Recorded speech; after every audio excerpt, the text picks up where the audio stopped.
We will make America great again. Constitution of the United States. So help me God. Congratulations, Mr. President. There is no planet B. There is no planet blah. Blah, blah, blah. Blah, blah, blah. Это не значит, что его травить нужно. Кому он нужен-то? Понимаете? Если бы хотели, наверное, довели бы до конца. And yet, again, we have said no to Brexit. Una guerra invisible, pero que deja más heridos y más muertos a veces que las guerras visibles. Vive la République.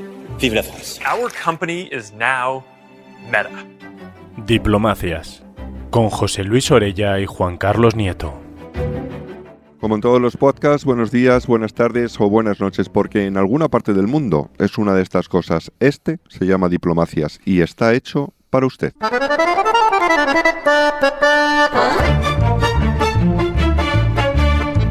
Hay otros mundos, pero están en este, decía el poeta Paul Eluard en su descrimiento decimonónico. Hay otra Europa, o puede haberla, y no está en Bruselas, dicen desde el este, en este nuestro siglo XXI, 4 países al otro lado de Europa. Es el grupo de Visegrado, Polonia, Hungría, Eslovaquia y Chequia. Una alternativa a la posmodernidad enraizada en sus experiencias comunes bajo el totalitarismo comunista, que pone de los nervios a la ideología woke. Buenos días, buenas tardes, buenas noches, José Luis. Buenos días, buenas tardes, buenas noches. Y dzień dobry po polsku. Sí, ya te has lucido como políglota. Muy bien. Ahora cuéntanos qué es el grupo de Visegrado, por favor. Bueno, el grupo de Visegrado es un grupo que agrupa a 4 países que forman parte de la Unión Europea: Polonia, Hungría, República Checa y Eslovaquia, y que la particularidad que tienen es que, aparte de defender sus derechos por ser una zona geográfica importante en el ámbito centroeuropeo, también plantean un modelo ideológico, podemos decir, con unas características bastante propias y alternativas a la línea oficial de la Unión Europea. ¿Pero esto es pro-Europa o es eurofobia?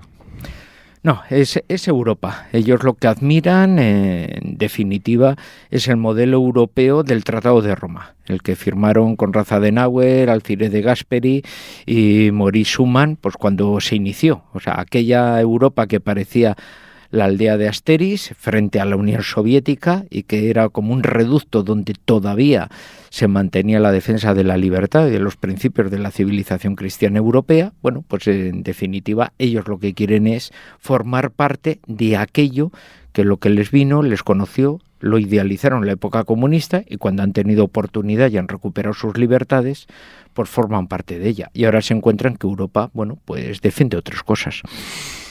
Ahora vemos en qué defiende Europa y qué dicen ellos que es Europa y que no es Europa. Pero de cualquier manera, cuando se funda Visegrado en el siglo XIV, se hace contra Alemania, ¿no? En efecto. Cuéntanos esto. Bueno, en 1335, pues el rey Carlos de Hungría pues intenta hacer un poco las paces y tender una base de amistad con el rey de Bohemia, con el rey de Polonia, y los tres, desde luego, bueno, pues intentar, aparte de una alianza política, también pues favorecer un crecimiento económico frente al emperador del Sacro Imperio Romano Germánico, ¿no?, de la familia de los Habsburgo, que desde luego intentaba pues monopolizar un poco esas relaciones económicas. O sea que ya en lo que era la localidad de Visegrado, una localidad donde tenía el rey de Hungría, bueno, pues un palacio de verano allí, pues se reunieron y bueno, y empezaron a tener unas bases de amistad, de relación, de alianza, que creó ya un antecedente histórico, ¿no? ¿Coinciden las fronteras? Hombre, más o menos, ¿no? O sea que la República Checa es el reino de Bohemia. Desde luego la Polonia de ahora tiene unas fronteras, desde luego, mucho más cercanas a lo que era la Polonia medieval, que tenía entonces, desde luego, su ámbito de influencia en todo el mundo silesiano, que es desde luego la zona occidental polaca actual. Y el ámbito húngaro sí que está ahora pues bastante más disminuido con respecto a lo que era entonces, que abarcaba desde luego el mundo croata también, ¿no? O sea que más o menos hay casi 3/4 partes corresponderían a lo que formaba parte un poco, bueno, más o menos el territorio de ahora, ¿no? Claro, pero es curioso porque originalmente el leitmotiv, el motivo es geográfico, ¿no? Es decir, es un Es una defensa que tiene unos límites que están muy marcados por la geografía y la defensa de esa geografía, ¿no? Y sin embargo ahora el grupo de Visegrado no es un grupo que se distinga especialmente por lo geográfico, aunque evidentemente hacen fronteras, ¿no? Entonces aquí se mezcla una cosa. ¿Qué dirías que es el leitmotiv que lleva a estos 4 países a identificarse de alguna manera entre ellos, siendo... Recuerdo que una vez la embajadora polaca nos dijo, no somos siameses, ¿te acuerdas? Sin ser siameses, ¿qué tienen de hermanos, no? Hombre, son todos, excepto Polonia, que ya tiene un tamaño bastante considerable, o sea, estamos hablando de un país con 38 millones de habitantes, los demás son países bastante pequeños, ¿no? Entonces, la agrupación de los 4 países sí que provoca, bueno, pues el nacimiento de podemos decir, de un grupo, de un lobby de interés que supera los 60 millones de habitantes, lo cual les sitúa ya en un tamaño comparable a Francia, a Italia o a Gran Bretaña cuando estaba integrada en la Unión Europea, ¿no? Entonces ya pueden ejercer, tener una política más o menos autónoma y poder desde luego presentar sus opiniones, desde luego, bueno, con un cierto respaldo, ¿no? O sea, ya les da un tamaño para poder desde luego tener ese protagonismo, ¿no? ¿Y de verdad tienen una política? Hombre, tienen una política en la que han vivido muchas experiencias juntas. Características principales. Uno, son países más o menos centroeuropeos, como les gusta a ellos decirlo. O sea, no son pueblos que viven en la periferia, sino que son pueblos que hasta el dominio comunista pues estuvieron participando de las mismas líneas históricas que el resto de Europa y por lo tanto cuentan un poco con ese bagaje cultural e histórico comparativo muy similar al resto de los países europeos. Uno pasea por Budapest, por Praga, porque dice, si no estoy en Europa, ¿dónde estoy? ¿No? Ahí está, y entonces tenemos, bueno, y todos conocemos un poco gran parte de sus protagonistas, muchas veces literarios, musicales, etcétera, ¿no? Por otro lado, son países también, bueno, pues que aparte de esa reivindicación, pues ellos se unieron en 1991 cuando se recrea un poco ese grupo de Visegrado, pues para formalizar y asegurar sus conquistas sociales. Somos países que hemos recuperado nuestra independencia, nuestra libertad. Queremos entrar en la OTAN para asegurar militarmente ese progreso y entrar en la Unión Europea, que no es europea, hasta que nosotros no entremos, porque nosotros siempre hemos sido europeos y por lo tanto Europa está amputada, incompleta, sin nuestra aportación, ¿no? Así que son países que han tenido una misma experiencia de dominio totalitario con el comunismo, que han pertenecido al mundo cultural europeo desde el pasado y por lo tanto en líneas paralelas pues tienen unas experiencias muy parecidas y la unión y el lobby formado entre ellos pues les ayuda desde luego a conseguir unos objetivos que por separado igual pues hubieran ralentizado, ¿no? Serían demasiado pequeños. Ahí está. Así que podemos decir que la refundación de Visegrado después de la caída de la Unión Soviética es un asunto un poco reactivo, iba a decir reaccionario, pero por lo menos reactivo, ¿no? Sí, y además se hizo con unas personas que en aquel momento tenían un liderazgo carismático muy fuerte, ¿no? O sea, el presidente de la República Polaca era Lech Wałęsa, ¿no? El líder de Solidaridad, el gran conocido en España como Walesa. Y el gran mito, un poco de sindical del momento. Por entonces todavía estaban unidas las dos repúblicas formando la República Checoslovaca, era Václav Havel, ¿no? el gran pensador intelectual disidente anticomunista, y por parte de Hungría alguien menos conocido, pero para mí más simpático porque forma parte de mi gremio, que era József Antall, que es el que se le ocurrió lo de Visegrado porque era profesor de historia en la universidad. Ah, pero hay historiadores simpáticos. Y así, pues ese no escribía ladrillos y fue era broma, y era, podemos decir, uno de los grandes intelectuales disidentes del mundo húngaro frente al comunismo, ¿no? József Antall. Me hace gracia lo de Bohemia porque no sabes que Kundera decía que odiaba que le llamaran checo, que él era bohemio. Y además añadió una cosa que a mí me gustaba mucho, que era que solo se sentía vinculado, como si fuera una nación, a la triste herencia de Cervantes. Nos queda aquí un día como diciendo, este Kundera deberíamos de nacionalizarlo español o algo parecido. Bien, esta identidad de los países, de los 4 países del Grupo de Visegrado, que vemos que es una entidad que que resurge públicamente después de la caída de la Unión Soviética, porque siempre está la greña con Bruselas. Bueno, porque igual ellos, la imagen que tenían de Europa, pues es bastante distinta, ¿no? O sea, como hemos repetido un poco antes, Europa parecía que se encargaba de guardar en torno a unas llaves de libertad, bueno, lo que era toda una herencia cultural muy vinculada, desde luego, a las raíces cristianas de Europa, ¿no? Cuando ellos consiguen, desde luego, el control de las riendas de su propia soberanía, la recuperación de una soberanía inmediata y además representativa a través de las instituciones democráticas, de las decisiones de su propia sociedad, bueno, pues quieren reintegrarse un poco con el resto de los países hermanos, un poco conformar aquello. Y de repente se encuentran que los países europeos occidentales, bueno, pues están desde luego planteando y con unas leyes en las cuales el combate casi con lo que serían sociedades de principios cristianos, pues es un combate muy fuerte en el cual el laicismo cada vez es más agresivo en la eliminación de cualquier peculiaridad de tipo religioso que pueda haber en las sociedades occidentales. Y ellos de repente se encuentran, bueno, hemos recuperado nuestra independencia, queremos mantener lo que a nosotros nos mantuvo vivos durante el totalitarismo comunista, y ahora es la que nos encontramos, que llegamos a un sitio donde en vez de estar el oasis que encontrábamos, nos encontramos las arenas del desierto que nos vuelven a amenazar. Del desierto Wok.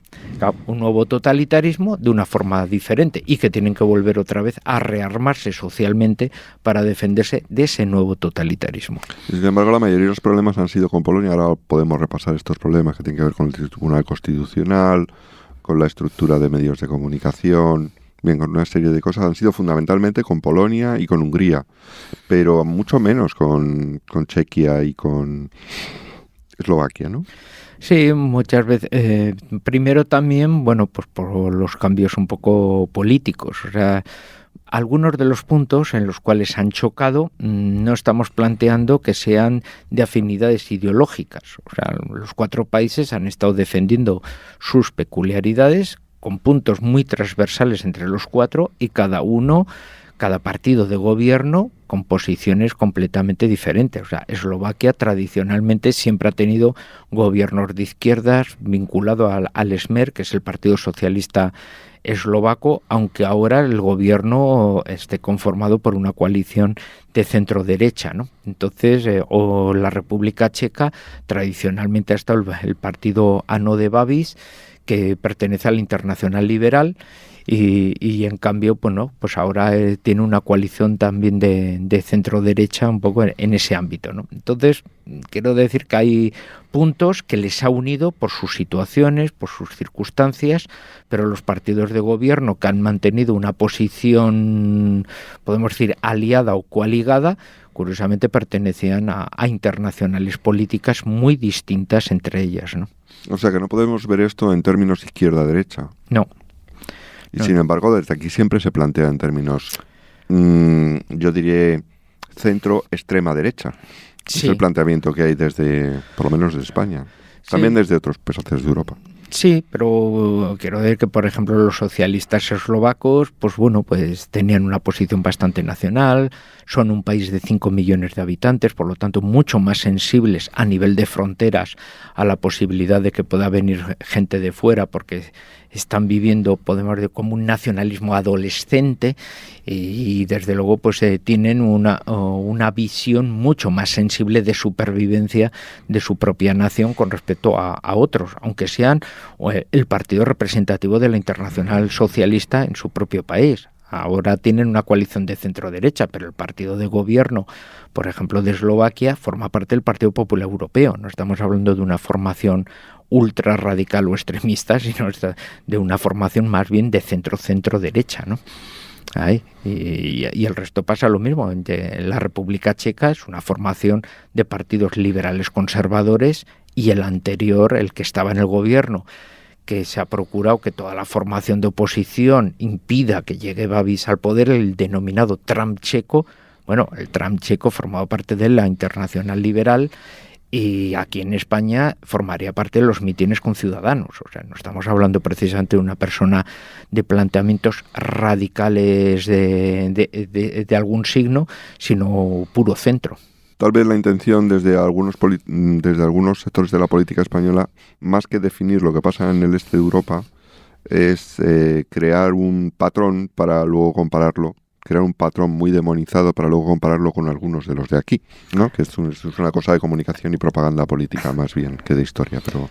Sí, ahí son más bien los temas un poco de política interior que les ayudan ejemplos del exterior. Si polarizamos al de fuera, ya podemos hacer una analogía con el de dentro. Bien, pero vamos a repasar 3 puntos de conflicto entre Bruselas y especialmente Varsovia y Budapest, ¿de acuerdo? El primero es el de la prensa. Vamos a coger, porque tal vez sea el menos conocido, el de la prensa, ¿no? ¿Qué pasa con la estructura de medios de comunicación y por qué Europa se mete en ello y qué exige y qué responde Visegrado? Especialmente los países, cuando recuperaron su independencia, necesitaron desde luego un espacio de libertad a nivel comunicativo, y gran parte de los grupos, a la hora de privatizarse o a la hora de crecer y nacer nuevos proyectos de comunicación, muchos estuvieron vinculados desde luego a grupos de comunicación extranjeros, ¿no?, de la Europa occidental. Eso luego ha planteado que muchos de estos grupos tengan, desde luego, bueno, pues una subordinación a ciertas ideologías políticas de algunos partidos de otros países. Y entonces sí que en Polonia, en Hungría, pues bueno, pues de modo natural han ido surgiendo proyectos comunicativos propios de sus propios países que responden a las sociedades, o incluso, bueno, pues un intento de recuperación de algunos de los medios de comunicación, pues a través de compra de acciones, pues por grupos o empresas propios. Este intento, desde luego, de una, podríamos denominar una privatización nacional, es lo que muchas veces se ha intentado ver un poco desde fuera. Oiga, es que se está reduciendo la libertad. Hombre, no se está reduciendo la libertad, pero es que los polacos o los húngaros, en su propio sentimiento, consideran que no pueden tener, por ejemplo, más de un 80% de sus principales grupos de comunicación en manos extranjeras, defendiendo muchas veces intereses de otros países a costa de los de ellos, y que ellos prefieren tener igual grupos de comunicación libres y privados, pero desde luego con capitales nacionales, ¿no? Voy a hacer un poco de abogado del diablo, porque mientras que algunas cosas estarían fuera de los tratados europeos que ha firmado Polonia, Hungría, cualquiera de los países, incluso nosotros, ¿no? Es decir, bueno, yo entro en Europa, firmo un tratado que en términos constitucionales está a la misma altura, lo que significa un compromiso en lo que el articulado del tratado me está obligando. Pero también estoy obligado a cumplir con las normas que yo mismo firmo, y eso significa libertad de capitales, libertad de circulación, libertad, bueno, las que conocemos. Eso significaría que países que la limitación en porcentajes de propiedad de medios de comunicación estaría yendo contra los compromisos del tratado. ¿Eso está así?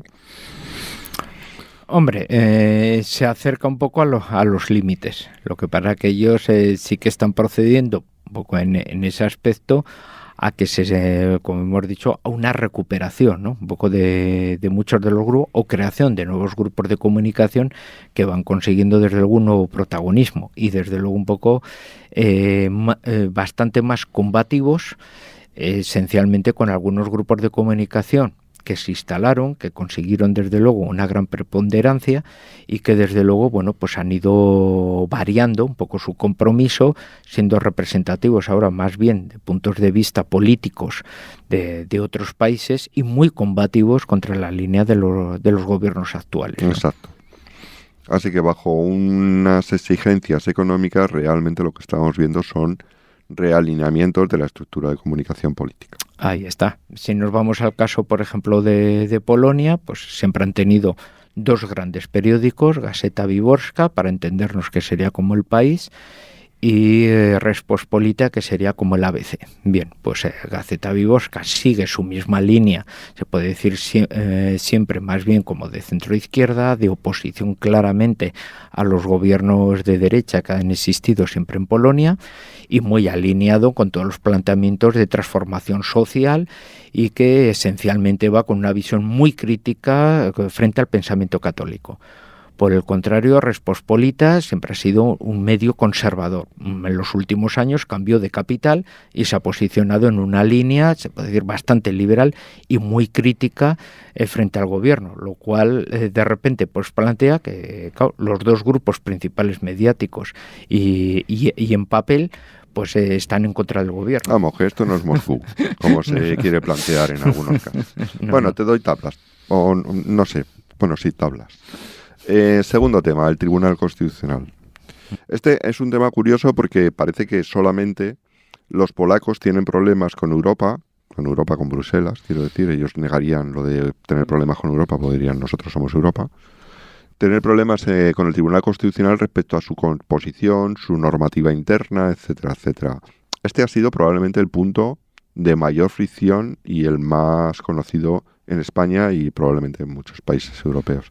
Cuéntanos en qué consiste el problema, qué pide Bruselas y qué pide Visegrado. En este caso es un asunto de Varsovia. Bueno, lo principal es que, claro, los magistrados, podemos decir la cabeza un poco del Poder Judicial, proviene del régimen anterior. O sea, la mayoría son un personal que, pues han mantenido sus cargos y que tienen su procedencia en la República Popular Polaca, o sea, en la época comunista.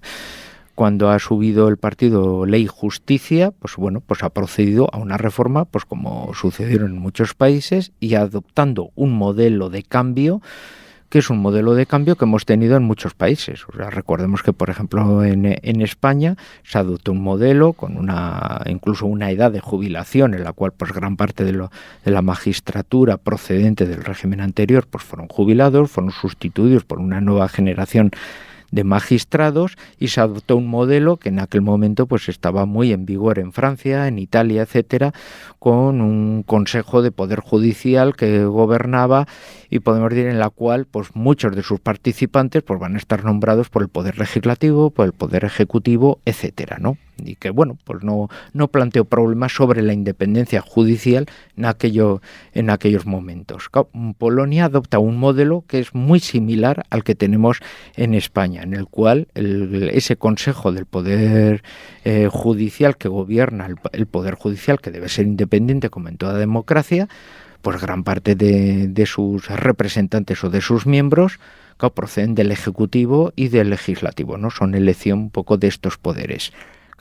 ¿Qué es lo que plantea? Que es que en este momento el Partido Ley y Justicia controla la presidencia del gobierno, controla el gobierno y tiene una mayoría absoluta en el legislativo. Claro. Por lo tanto, todo el programa de renovación que había intentado desde luego el partido de la oposición antes el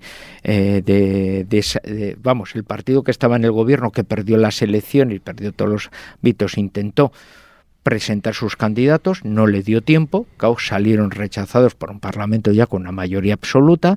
Todos los nuevos sustitutos son en línea con el gobierno porque son elección de él, y esto es lo que plantea ya ahora Bruselas, el decir, no, oiga, es que esto no puede ser, porque significa que el Poder Judicial quedaría subordinado ideológicamente a los planteamientos del gobierno y se opondrían en todos los aspectos a las nuevas medidas que nosotros muchas veces solicitamos de tema de civilización woke, teniendo en tema que el modelo que ha sido adoptado en Polonia es el mismo que existe en España o que existe en Italia o en Francia, lógicamente no con la misma línea ideológica. Entonces, claro, el problema no es el modelo, sino la tendencia de los magistrados. Lo que pasa en muchos tribunales constitucionales y el Tribunal Supremo norteamericano, etcétera, etcétera, en muchas partes. De todas formas, se ha dado mucha visibilidad al encontronazo, porque tú hablas de Poder Judicial, del Consejo equivalente al Consejo General del Poder Judicial, pero se ha dado mucha visibilidad al encontronazo entre el Tribunal Constitucional polaco y Comisión Europea, y sin embargo ese encontronazo ha existido igual o de mayor intensidad con el Tribunal Constitucional danés, con el Tribunal Constitucional alemán, porque es algo relativamente natural. Es decir, cuando firmas un tratado, pues no todo está tan negro sobre blanco. Y entonces habrá puntos en que haya que dilucidar cuál es la zona del gris. Y la zona del gris, ¿quién es el actor que la va a interpretar por el lado del Estado? Pues el Tribunal Constitucional, haciendo valer su legislación. ¿Y quién la va a interpretar por el otro lado? Pues Comisión Europea. Y entonces, eso hasta cierto punto, en esta situación política de Europa, es una cosa relativamente natural, no un enfrentamiento del fin del mundo. Bien, y vayamos al tercer y último punto, y es la educación familiar, que creo que es más típico de Hungría, ¿no? Cuéntanos. Hombre, la ministra de Justicia y de Relaciones con Europa, Judith Varga, que es quizá pues una de las personalidades del gobierno húngaro, que habla español perfectamente. Que habla español y varios idiomas, una de las personalidades más mediáticas, con una formación además académica pues muy fuerte. Bueno, pues es una de las que ha planteado, bueno, pues algo que a algunos por lo menos nos parece natural, y es que las personas más jóvenes, los niños, pues hombre, pues tienen que estar protegidos y bajo la responsabilidad de los padres, ¿no? Y por lo tanto, bueno, pues son los padres los que tienen que defender esa libertad y esos planteamientos en el ámbito educativo y en las escuelas, ¿no? Entonces, bueno, pues todos los planteamientos, por ejemplo, de incorporación de ideología de género que se están planteando ahora, pues tienen que contar, desde luego, perfectamente con la autorización pues de los padres en ese aspecto, y ellos legislaron desde luego a través, además de referéndum, bueno, pues unas leyes educativas en las cuales se remarcaba esa defensa de esas libertades de formación de los niños, y que habría que contar con los padres. Eso. Aquí lo llamamos PIN parental. Y claro, ahora resulta que la Comisión Europea ataca aquello como un ataque a los derechos de la comunidad LGTBI, etcétera, y que por lo tanto, bueno, pues claro, se ha llegado a un verdadero choque, un poco de trenes, en los cuales, claro, el gobierno húngaro no entiende cómo se puede producir un choque cuando ellos han aprobado una ley a través de plebiscito y de referéndum, arropado por la mayoría de la sociedad húngara, y en la cual además no es que estén ellos imponiendo una posición, sino que lo único que están haciendo es que hay que contar con la voluntad de los padres a la hora de educar a sus hijos. Y ahora resulta que la Comisión Europea ataca precisamente una ley de este tipo, diciendo que eso no puede ser. Entonces, claro, aquí ya estamos con unos conceptos de libertad muy distintos y muy diferentes, ¿no? Claro, porque aquí no es el gobierno quien quiera apropiarse de algo, como ocurre en los estados totalitarios que ellos mismos han sufrido, y por esto ocurre, por eso esta visión, sino que precisamente lo que se desprende es para dárselo a la sociedad civil. Y luego aquí no hay tablas porque esto sí que no está en el tratado.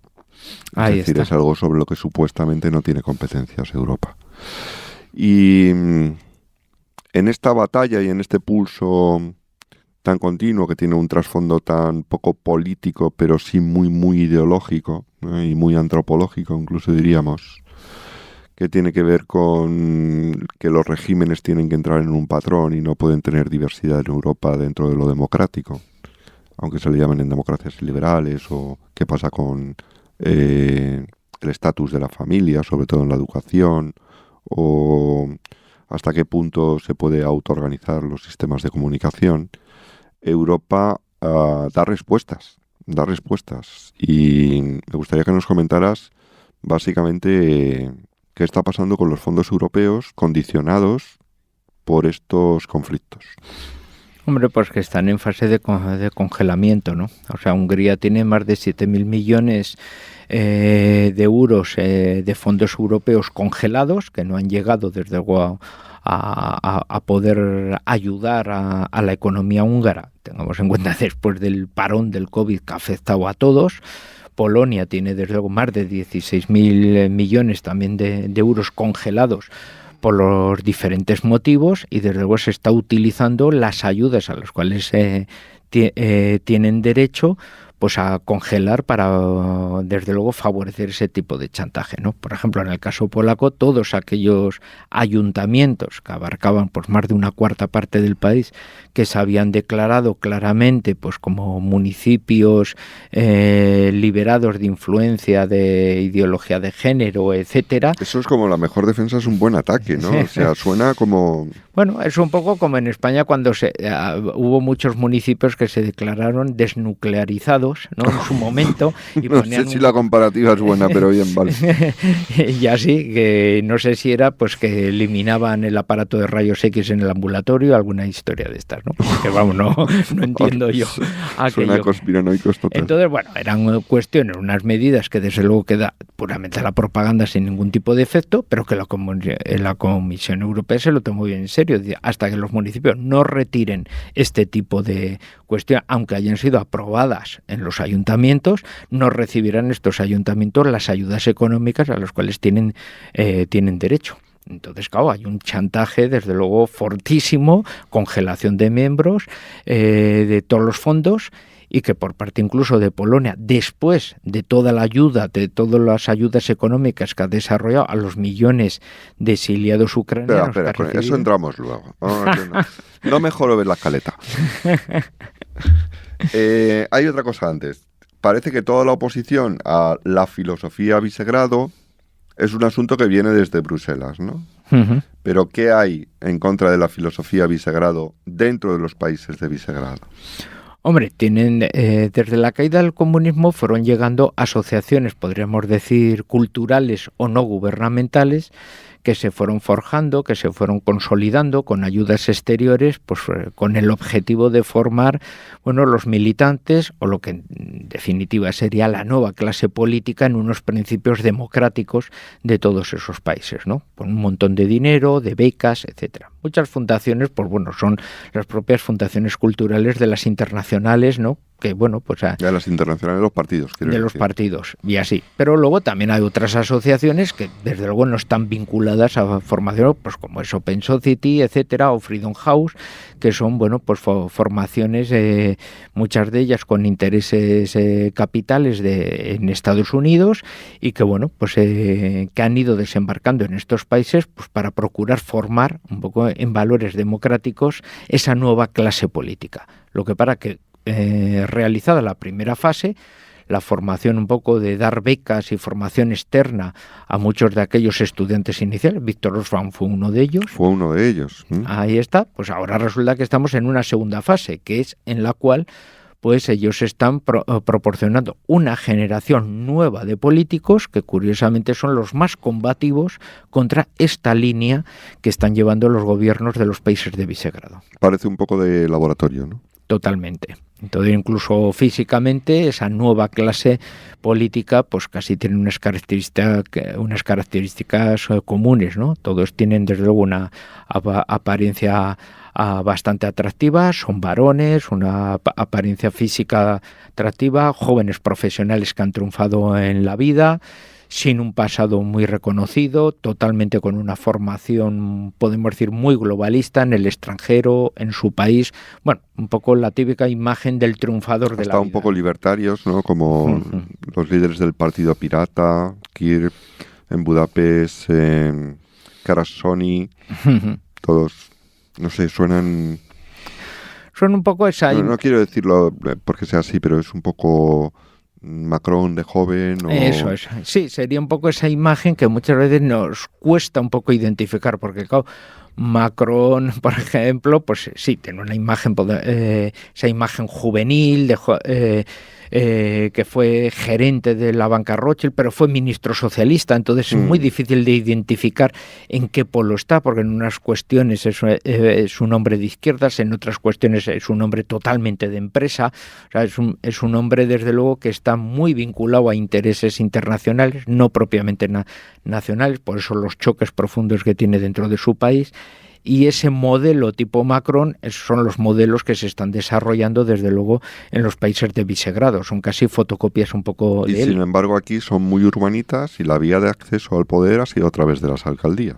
Ahí está. Entonces, porque hay una alianza de alcaldías. Cuéntanos lo de la alianza de los sí, alcaldes. de Open Visegrado. Society desde luego desarrolló una campaña un poco de creación de una especie de alianza libre de los alcaldes de las capitales, ¿no? El alcalde de Varsovia, el de Budapest, el de Bratislava y el de Praga, que formaban parte, eran un poco los cabezas de lista de los bloques de oposición, debido a que los partidos de oposición, no tenían un poco esa capacidad combativa, han sido agrupados a pesar de su dispersión ideológica, y desde luego bajo el liderazgo de estas personas, en aquel momento poco conocidas, han llegado a las capitales, unas capitales que conforman desde luego unas características muy diversas, son distritos económicos donde la juventud más emprendedora desarrolla su actividad, tiene, podemos decir, sus propias características sociales que pueden identificarse muy bien con estos modelos, y el alcanzar la máxima autoridad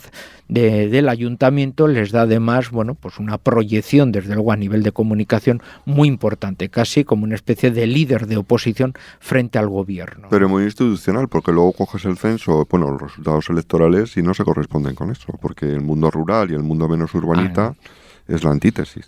Totalmente. Entonces, claro, estamos... Es como hablar de Nueva York o San Francisco y del medio oeste americano. Pues Eso es. En el fondo es un poco Entonces, lo mismo. claro, el mundo de la ciudad es muy distinto al resto del país, y desde luego, ellos intentan ahora, crear unos modelos que son muy difíciles de articular. Tengan en cuenta, si nos vamos, por ejemplo, al modelo de oposición húngaro, claro, están los antiguos comunistas, los socialistas, los liberales o los nuevos libertarios que procedían de una formación radical casi antisemita y medio neonazi, todos juntos conformando un bloque democrático antiurbano. Es muy raro, claro. Entonces es muy difícil de crear un programa coherente a nivel ideológico con 4 o 5 posiciones totalmente muy contrarias entre sí. Y para acabar, quisiera ver 2 cosas. Una, que rema a favor de Visegrado, porque parece que incluso podrían ampliar, o lo han intentado, a Eslovenia. Y otra cosa que rema, yo creo, a favor de Visegrado, a ver qué piensas, es la situación de Italia con Meloni, ¿no? Uh-huh. Y en contra, ya te lo adelanto, la guerra. Uh-huh. La guerra es un problema para Visegrado, en sus posiciones distintas. Bueno, vamos primero con las ventajas, ¿no? Uh-huh. Hombre, al tener una característica ideológica, rompe desde luego un poco la limitación geográfica que podían tener estos países, ¿no? Así que muchos de los gobiernos de los países aledaños, que han tenido gobiernos conservadores vinculados al Partido Popular Europeo, pero muy en la línea de Víctor Orbán, pues han ido sumándose un poco a esas posturas. Durante un tiempo fue, por ejemplo, la propia República de Austria con Sebastian Kurz. Luego fue en la época de Hansa como primer ministro de Eslovenia, que incluso la arroparon, pero perdió ante una coalición un poco de este tipo. Incluso Bulgaria, un poco la lejanía, pues jugó un poco Borisov ahí un poco en esa línea. O sea, vemos, ciertos países que se han intentado sumar, pero países un poco muy pequeños.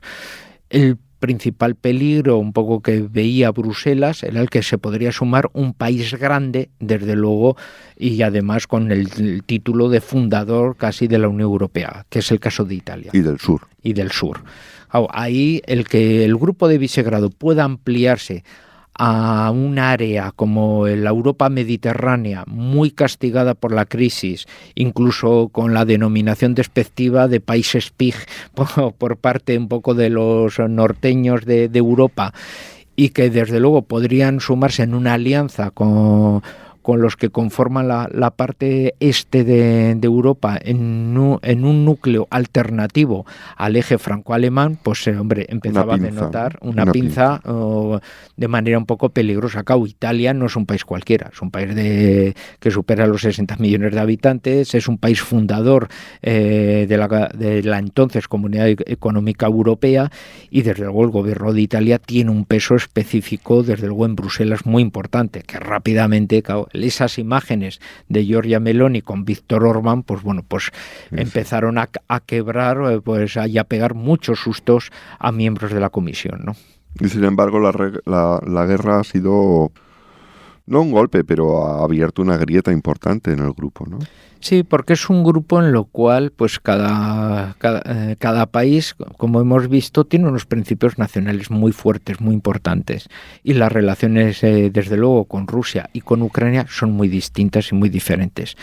Polonia, pues por hija de su historia, pues tiene un enfrentamiento con Rusia fortísimo y tiene muchísimos recuerdos, y desde luego tiene una política propia de intentar crear, bueno, pues una especie de colchón entre Rusia y Polonia que pueda favorecer que, bueno, ya que Polonia es mucho más pequeña, pueda tener una alianza grande, un poco entre el espacio báltico y el Mar Negro, de países con los cuales pueda tener muy buenas relaciones y pueda desde luego afrontar con esa coalición de fuerzas una posible embestida de Rusia que históricamente siempre ha recibido.